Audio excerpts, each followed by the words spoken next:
আমাদের সামনে বক্তব্য রাখবেন ঢাকা 11 আসনের বাংলাদেশ জামাত ইসলামী মনোনীত সংসদ সদস্য পদপ্রার্থী সুপ্রিম কোর্টের বিশিষ্ট আইনজীবী বাংলাদেশ শ্রমিক কল্যাণ ফেডারেশনের সংগ্রামী সাধারণ সম্পাদক অ্যাডভোকেট আতিকুর রহমান।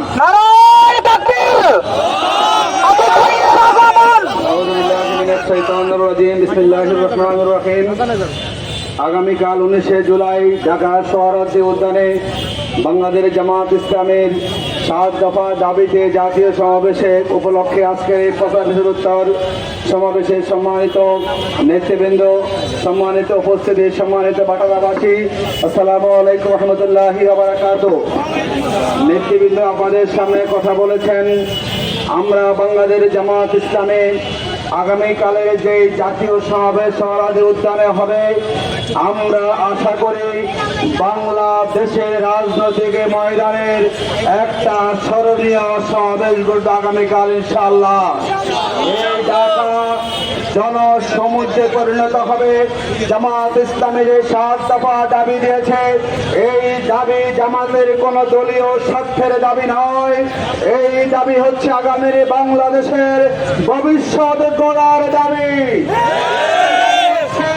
আগামী দিনের বাংলাদেশ কোন পথে যাবে সেই পথ নির্ধারণের দাবি। এই দাবি হচ্ছে আগামীর বাংলাদেশকে বৈষম্য মুক্ত করার দাবি।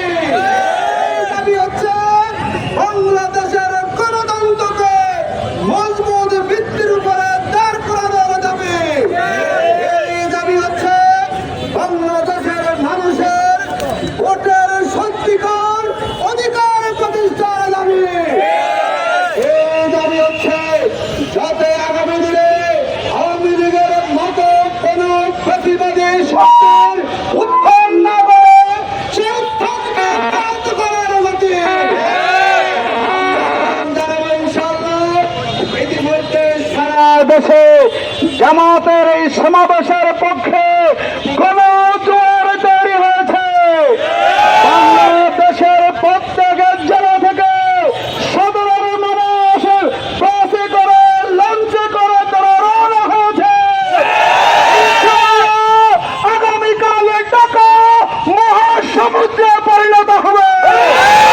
জামাত ইসলামী প্রমাণ করবে 15 বছরে নির্যাতন করে, জুলুম করে, নিবন্ধন ছিনিয়ে নিয়ে জামাতকে কেউ পরাভূত করতে পারেনি।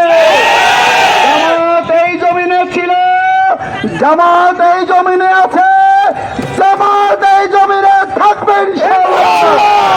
আগামী দিনে জামাতের দাঁড়িপাল্লা প্রতীকে মানুষ সমর্থন নিয়ে ইনশাআল্লাহ আমরা বাংলাদেশকে কল্যাণ রাষ্ট্রে পরিণত করব। আসুন আমরা দলে দলে জনগণকে উজ্জীবিত করে সাথে নিয়ে আগামীকাল ঢাকা